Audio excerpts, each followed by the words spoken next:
Hey everyone, welcome back to another episode of Talking Tongue, the weekly quarantine show where I get to talk to my friends near and far to talk about movies. And moments before we hit record on today's episode, a hilarious mishap happened where I accidentally watched the wrong movie for the week. So today's episode is going to be a little bit different, but that's okay. I wouldn't want to do this type of episode with anybody else in the world except for my good pal, the righteous, the rambunctious Rich Hilborn, everyone. Hey.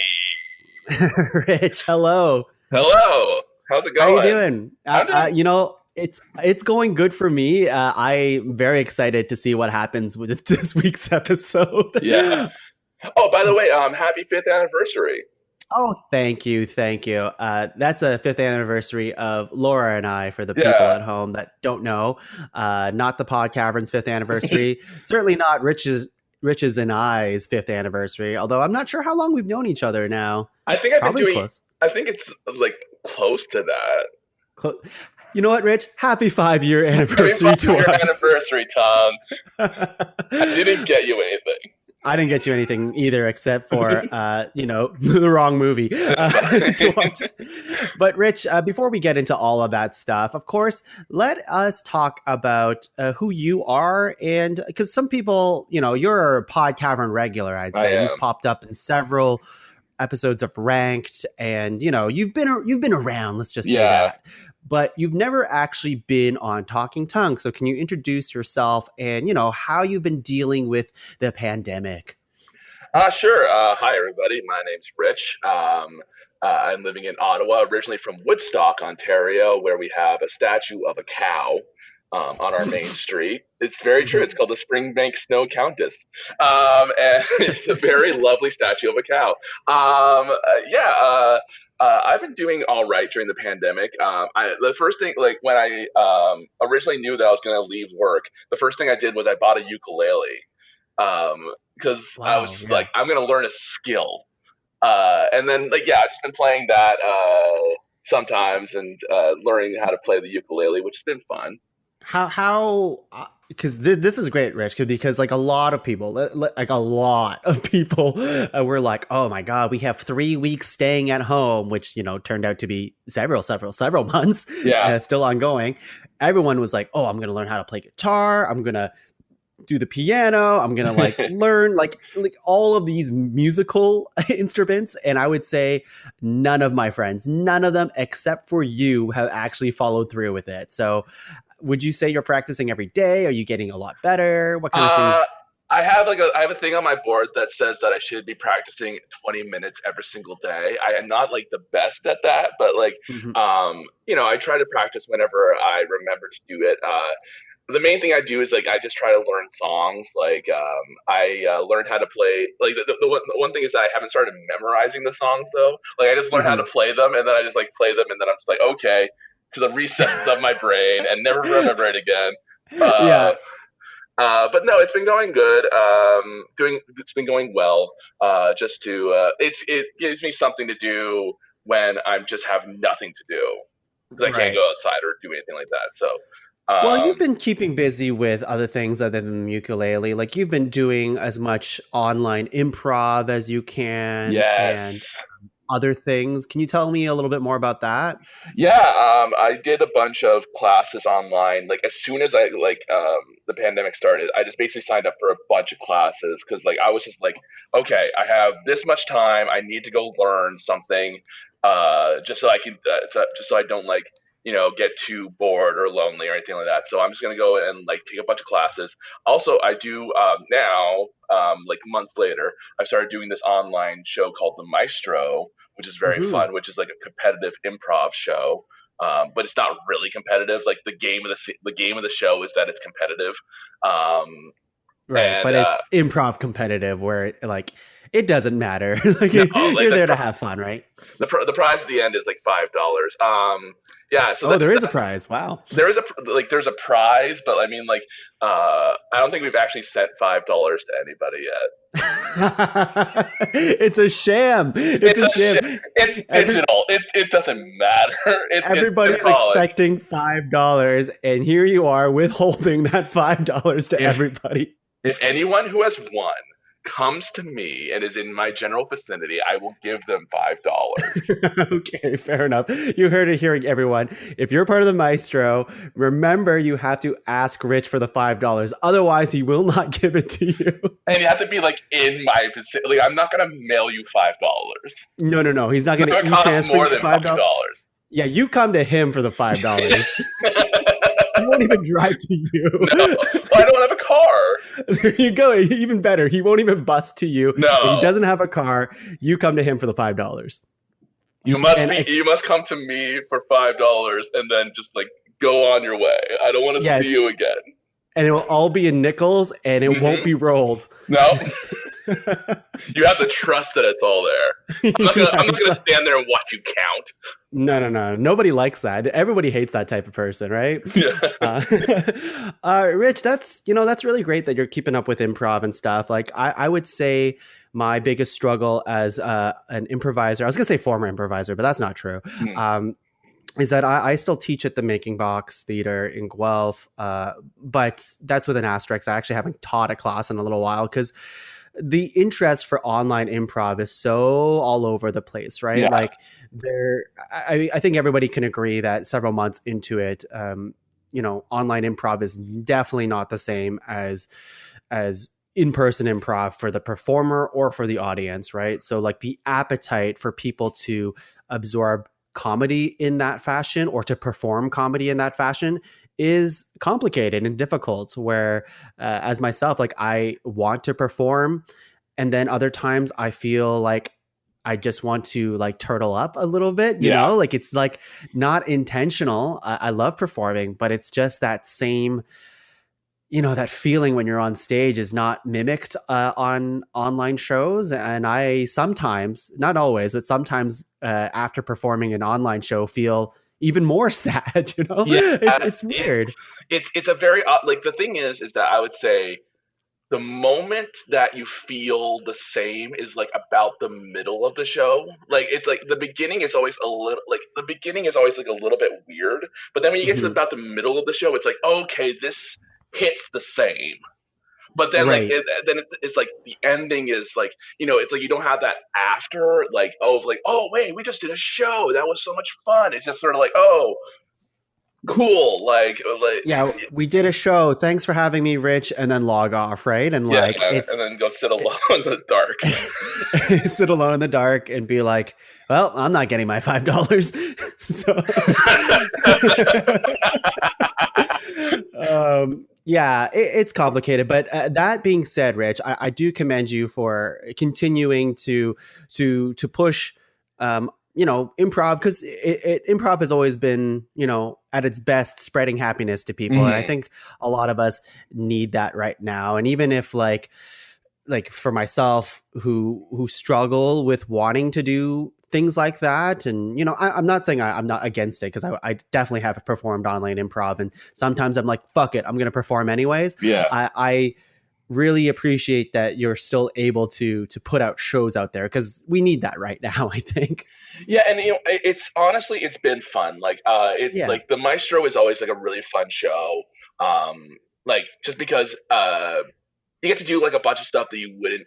It kind of breaks the rules of what improv is, because like it's like oh hey, I can go and like get a prop, like I can go and like put Right. on a hat or something like that, and then like be like oh, I'm gonna play around with this hat, or I'm gonna like like switch my background or something like that to something completely different, and it's something that you Yeah. couldn't do with a like regular improv. But it's like you want to know something, it's fun, and if you want to have like if you want to just like bring stuff to like have more fun, then just go do it. Like whatever, who cares? Like um you're never gonna get your $5 back, so who Yeah, cares? exactly. Oh, well, that's great, Rich. But Mhm. how about we get into the news of the week? The news of the week, Da, da, da, da, which da. is the pop culture news of the week that has happened, and I'm gonna quickly go through these. These are IGN headline articles that I literally am on the IGN webpage right now, Right and on. I'm gonna read you a couple.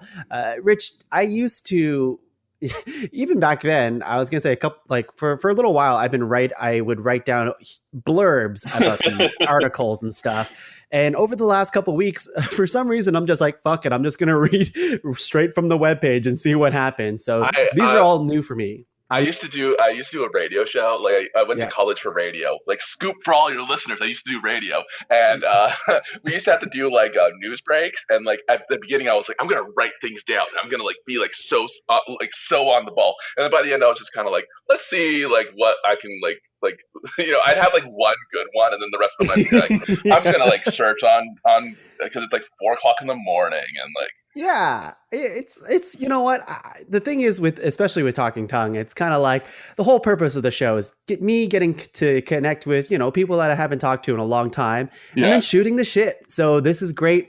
Great way to shoot the shit is if we both don't know what's gonna happen next.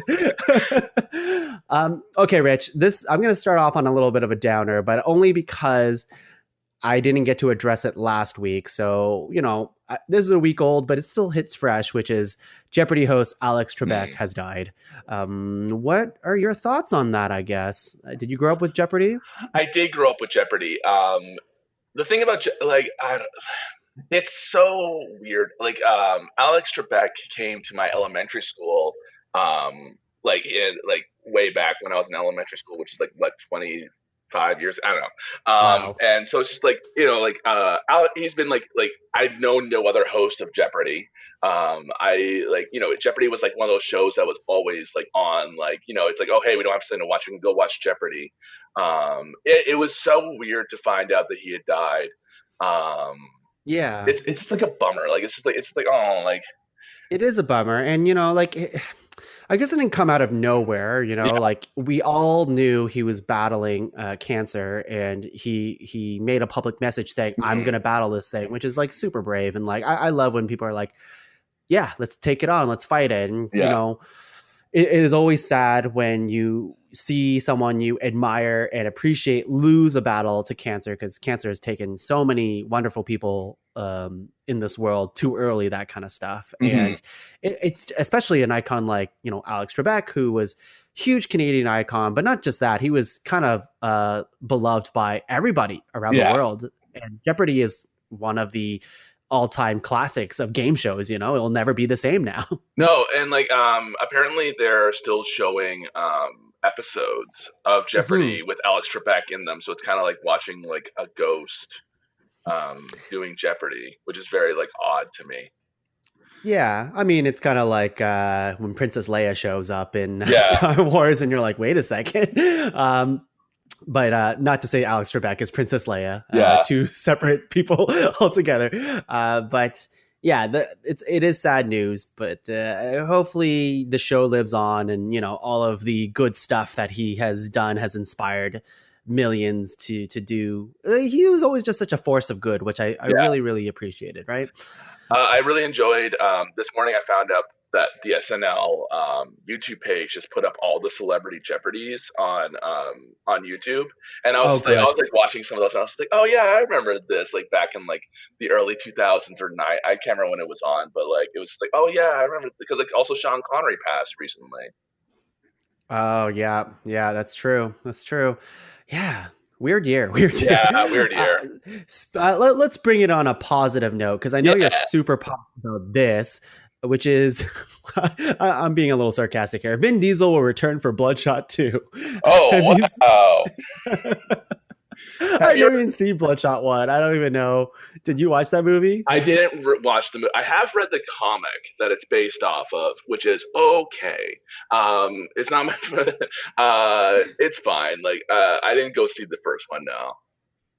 Yeah, it looks so, I don't know, Vin Dieselish. I Yeah. don't know how to describe it. Like, it's like, are you just playing Riddick like right now, but just different powers, Yeah. and but like same kind of macho, you know, Terminator wide shoulder type of guy who just beats the shit out of everything. I Yeah. think so. Like, There's something about um, like I can't remember. I can't remember what Bloodshot's powers are. I think it has something to do with like there's microbots in his blood or something. okay. It's something like that. Like and they make him like powerful. Or I. Yeah, I don't know. I don't know. Let's move on to what do we got? What do we got? Darth Maul would have been George Lucas's sequel trilogy villain. Thoughts? Ooh, I did like Darth Maul a lot. Like I didn't. Everybody did. Yeah. Yeah, he was cool. Like he was like I know that he showed up in Solo, which was Oh, fine. right. Yeah. But Uh, yeah, like Darth Maul was fun. Like he was like probably like one of the better parts of Phantom Menace. he was the best part of Phantom Menace, I would Yeah, say. That and like the pod racing. I love I've the pod always. racing. That was some. Did you ever play the video game, like the Oh, N64 hell video yeah, I game? did. So Yeah, good. It's so good. You know, people give episode one a lot of flack for Jar Jar and all that shit. And I'm like, well, whatever. Like, that's how I feel. It's I like, don't even think it's like the worst prequel movie. Like I think the second one's way worse than the first one yeah, is. the second one is worse. Although I know some people that like defend that movie Yeah, entirely. And I'm like, just don't. I can't. I think though like the third one, like Revenge of the Sith, is the best one. 100%. Yes. Thank you. Thank you. Um, it is just a lot of fun. The Yeah, I third love one. General Grievous.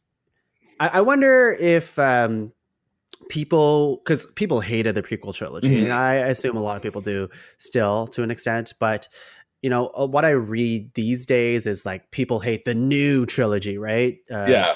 And with Ray and stuff like that. And not to make this a Star Wars podcast here, but I wonder if like every new trilogy is cursed to being hated until the new one comes out, Yeah. and then people are like, "Hey, it wasn't that bad," you know? I Like don't know.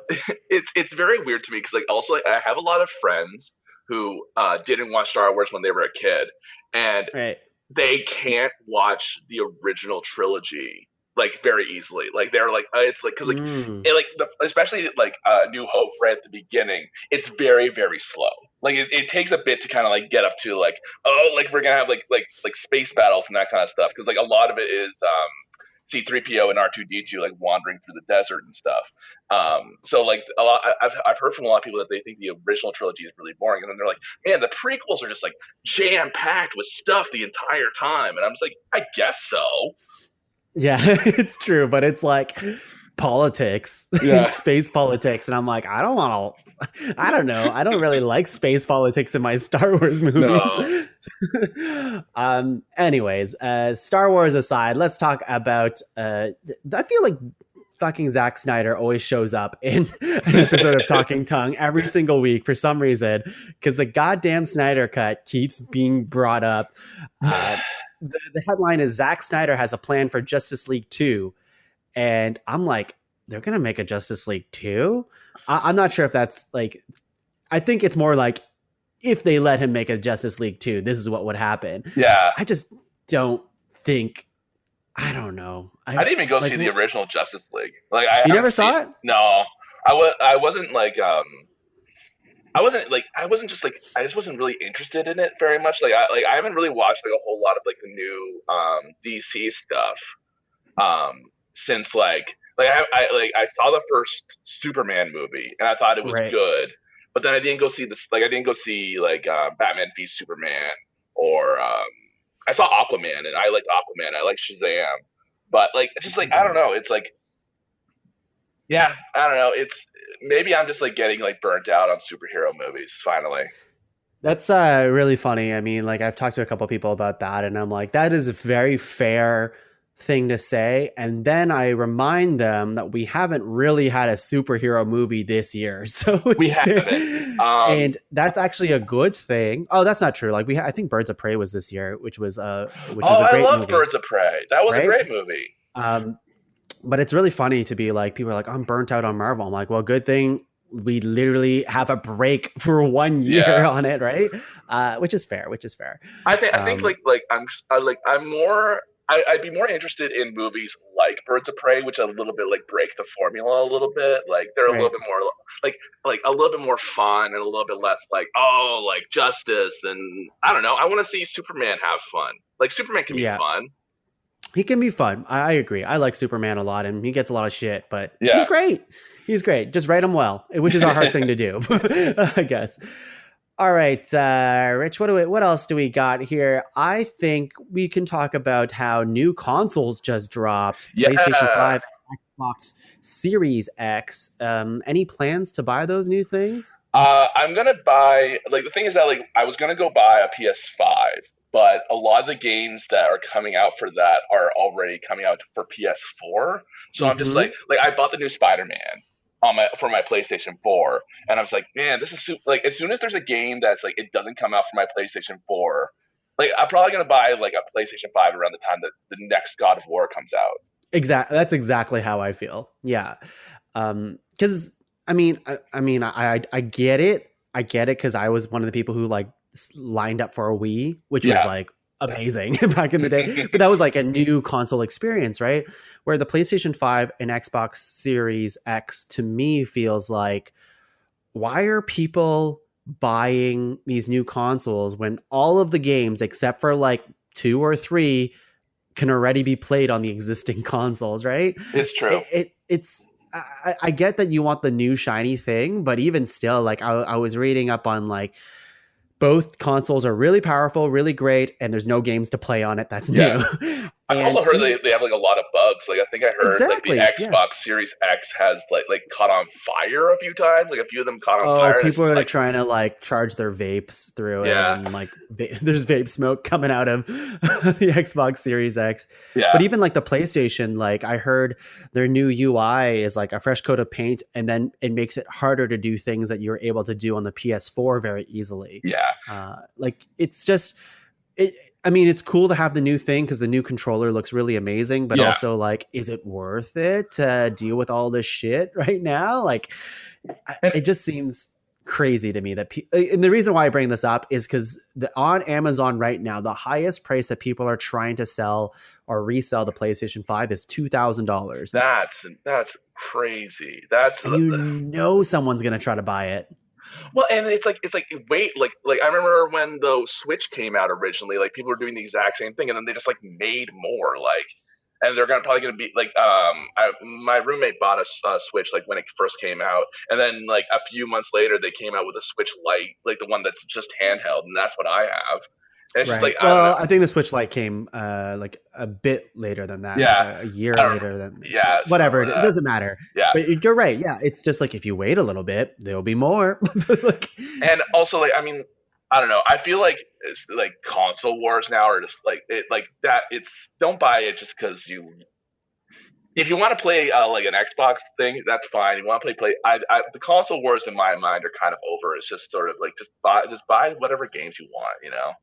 yeah, thank you, thank you. That's kind of like my final point here is like console wars are dumb. Yeah, I think I made a tweet about this earlier, but like I think gaming culture is just really like toxic these days. yeah, Especially the news would be like Ubisoft Montreal, a video game studio, got basically yeah. swatted, and it turned out to be like a hoax kind of thing where it seems like this team was sent in under I don't know, like they thought it would be a hostage situation. Thank God it wasn't. Yeah. But it all seemed like, the shittiest gamers came out and went like, oh, well, good thing there's this hostage situation because they make such shitty games. I'm paraphrasing, but that's That basically what they're going for, right? I Like, saw ugh. a bunch of tweets just like that where it was like, oh, like it's a like, oh, if they're like doing this, then like maybe they'll spend more time on their games. And I'm just like, dude, like be cool. Like people thought they Yeah. were gonna die.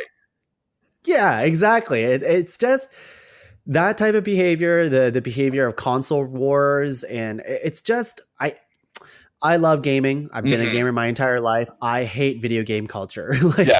Like it's just so gross. I'm not really like tapped in like I used to be. Like I don't I don't spend a lot of time on Twitch or any of that stuff. Like I'm No. not part of that world. I keep up with gaming a lot, but just the culture I try to disassociate from because I just can't. I don't even like I don't even play like I do play some online games, but like I don't play as many as I used to, and I definitely Yeah. don't play them like, oh, I want to like talk to people while I'm playing it. I'm just kind of like I want to play Overwatch, and I'm gonna keep my mic off, and I'm just gonna like just play quick play and just like have fun, but I don't want to like talk to I don't want to talk to you. Yeah, You're not getting your $5. Like exactly. Yeah. I've been playing like Bug Snacks, for example, which is a fucking crazy game. is it Um, fun? Rich, I'm telling you right now, like, I mean, I feel like I'm boring some of the audience. Listen, people, you have to watch a trailer for Bug Snacks because it has amazing music, no joke, amazing music, and it's weird as fuck. Yeah. And I really like it so far. It's. I didn't know what game it was. I kind of bought it as a joke at first, Yeah. and then I'm like, no, I gotta know what this thing is, and it's a story heavy game. Oh, It's really? yeah, it is. Yeah, it's like I'm only a few hours in maybe, but it's like a game about like rebuilding a community and getting to know people and getting to know what bug snacks are and catching bug Whoa. snacks. And it's like, holy shit, this game has some really interesting ideas and I need to see what it happens. I really like it. And it's $30, which is like, that's the perfect price for a video game in my Totally. mind.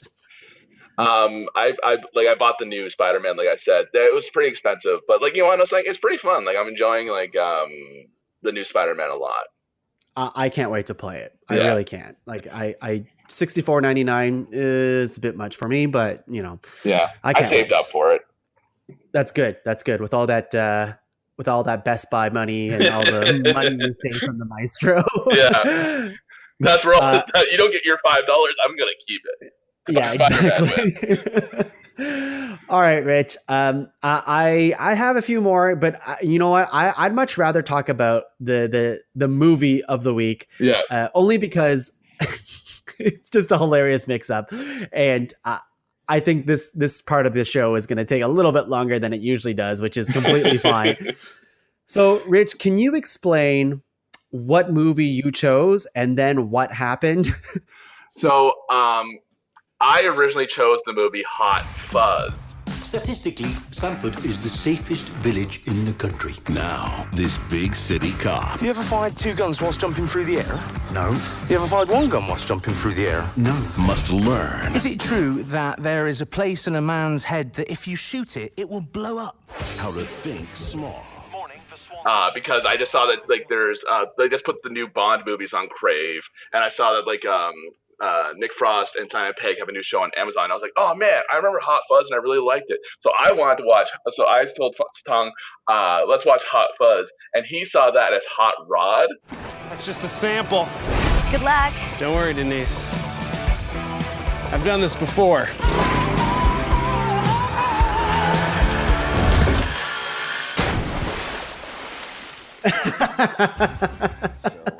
Yeah, no joke. I watched Hot Rod yesterday. And this is a complete fuck up on my end. Like, I don't know how it happened. Fuzz and Rod are spelled completely different. I guess I just read the word hot and I'm like, oh yeah, Hot Rod.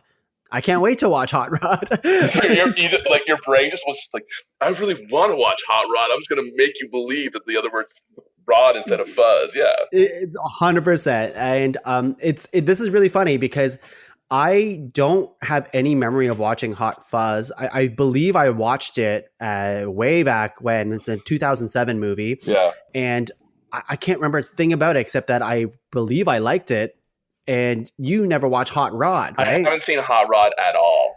So this new part of the show, a complete one-off today, is usually we review the movies and talk about like the in-depth story about whatever the fuck. But this time, I want today's episode of Talking Tongue to be a pitch. Yeah. So I want you to pitch Hot Fuzz to me, and I'm going to pitch Hot Rod to you. Okay. All right. So.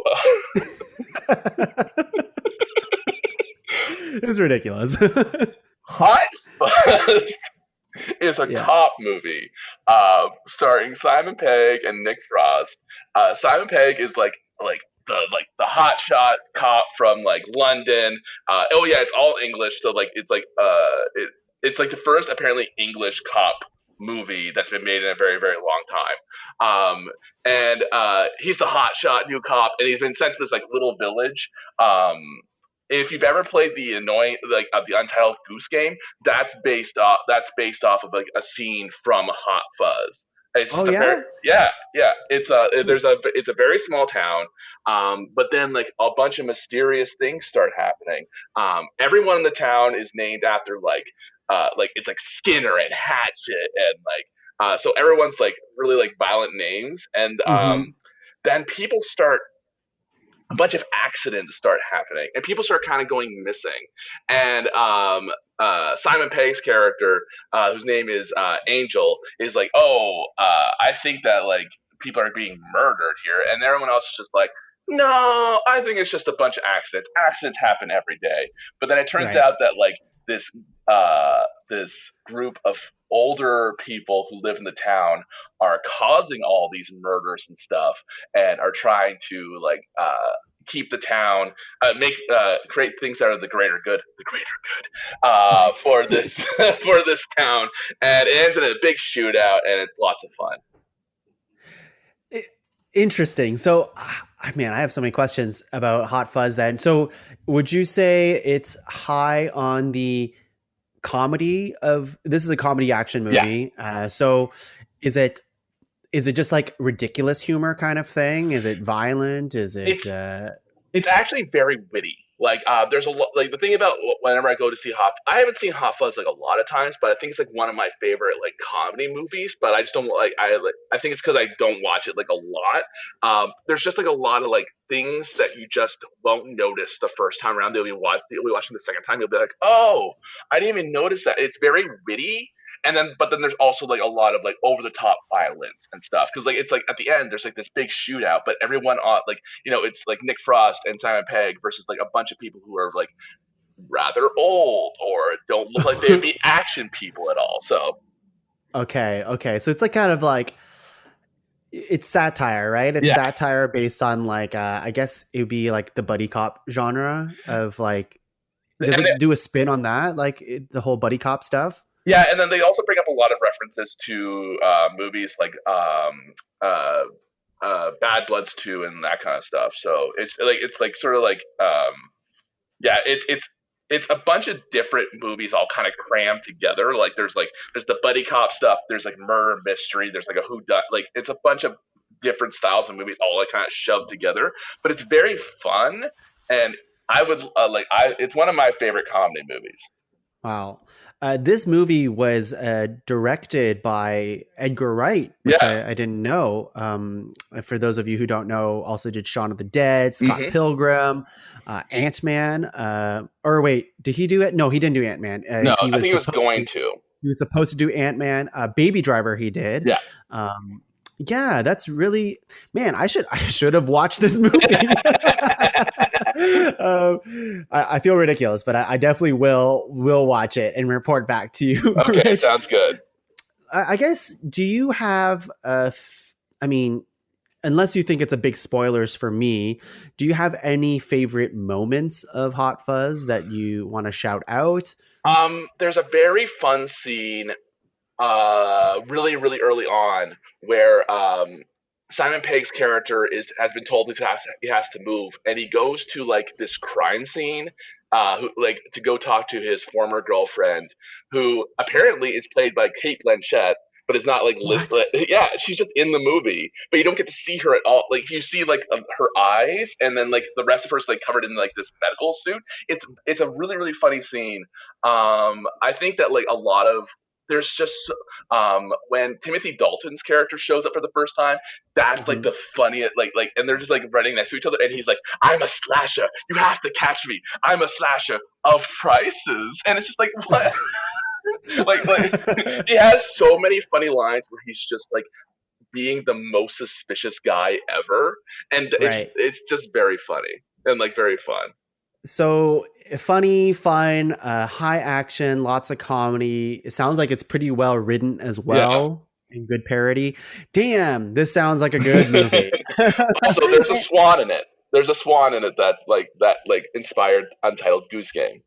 What amazing! Yeah. It's I'm looking at the runtime, 2 hours, which is pretty reasonable. Yeah. I would say that is on the long end of a comedy movie that I'd want it to be at, but like 2 hours is not too bad. Yeah. Not too bad. Like my ideal comedy movie is like an hour and a half. But I can do 2 hours. Yeah. And I mean, a lot of it is like, like there's also like, it's not just a comedy movie. There's also like the action part, and there's also like the whodunit part. So there's a lot of stuff going on.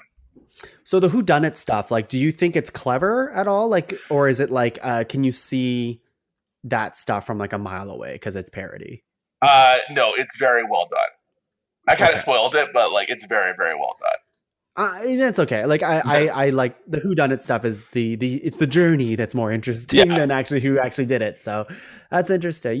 We just recently watched Slaughterhouse Rules, which is also a Simon Pegg, Nick Frost joint, which I wanted to like, which I did not really like that much. It was for like our Halloween special this year, and Nick Frost and Simon Pegg, like they're a good duo. They do a lot of stuff together, but it sounds like their earlier stuff is a little bit better than their later stuff.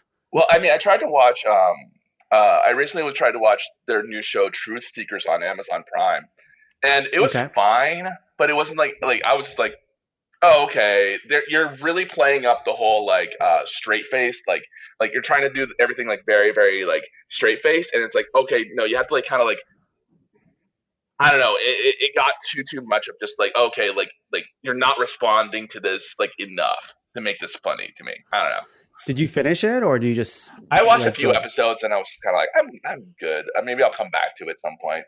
Right. I mean, that's the thing is there's so much content out there that like if it doesn't win you over in the first couple episodes, then maybe it's not worth it. Maybe you just move on to something else. Like if someone told me it was amazing and that like you have to get to a certain episode to like love the rest of it, I would go watch more of it. But no one I know has been talking about it really at all. I didn't even hear about it until you mentioned it. I'm looking at it on Rotten Tomatoes right now. It seems to have gotten a pretty high score, but I mean, what is Rotten Tomatoes anyways? It's like kind of hit or miss, right?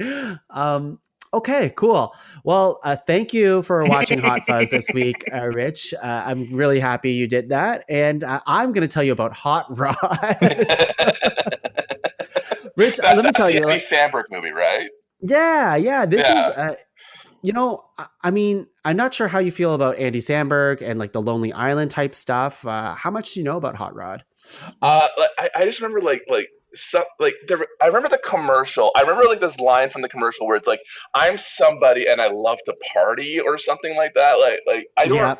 I really enjoy Andy Samberg. I love Brooklyn Nine-Nine. That's a really fun show. And then I really like his Lonely Island stuff. Okay, so you're gonna like I think you'd like this movie, Rich. Okay. This is an hour and a half. Actually, it's less than an hour and a half. Easy to watch. It's on Netflix right now, so maybe it's something you watch today. Who knows? But basically, what happened was this whole movie was drafted as like a Saturday Night Live kind of a sketch.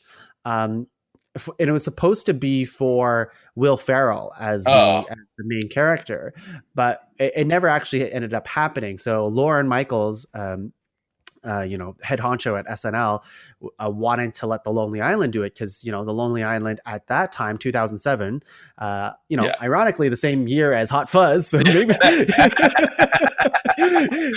so we're kind of on the same wavelength here.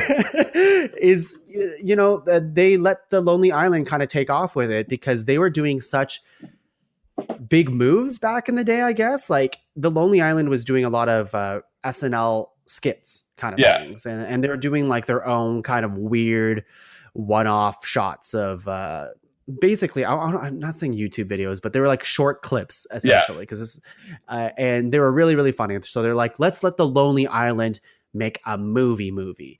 And when it came out, it was a box office failure, much like Pop Star Never Stopping, which is an incredible movie. But The Lonely Island has not had a good track record for making films, and Hot Rod was kind of the beginning of that. Which is like, it's a really funny movie, but people didn't end up watching it in theaters. What ended up happening instead, which is probably even better, is that it gained a cult film following, and a lot of people swear by this movie. And on rewatch of this movie, I would say, Rich, it's good. Was it good? It's good. It's really good. It's really fun. It's really stupid. I mean, we just referenced Rotten Tomatoes earlier. Rotten Tomatoes would beg to disagree because they got it at 39%. But let me tell you, like, the cast in this movie is like, wow. you'd be surprised. So let me just read you off some names here: Andy Samberg, Right. Isla Fisher, Bill Hader, the rest of the Lonely Island crew, like Lorma Taccone and Akiva Schaffer, Ian McShane, Danny McBride, Will Arnett, Chris Parnell, Sissy Spacek. Like, there's a lot of names for this movie, which you're like, whoa, that's a lot of people. Let's see. So the premise of the movie is essentially Andy Samberg's character Rod.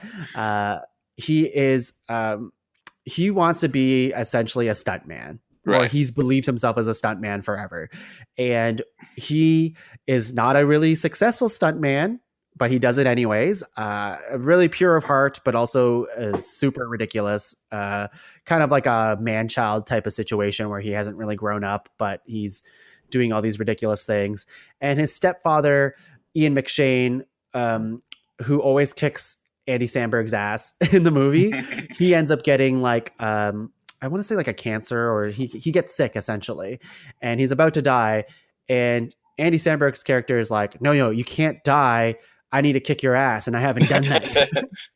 So what ends up happening is that he raises money to pay for like his stepfather's surgery, so that one day he can kick his ass, which is a stupid idea, but I love it. So the way to do it is to do the thing that he's been doing all this time, which is raising money by doing stunts. And then there's like a big stunt that he has to do that is like funded by like a radio station that Chris Parnell runs, that and if they raise enough money, then he'll be all better and whatever. The movie itself is very quick, an hour and a half, like I said before. And honestly, it's a lot of laughs, of laughs per minute.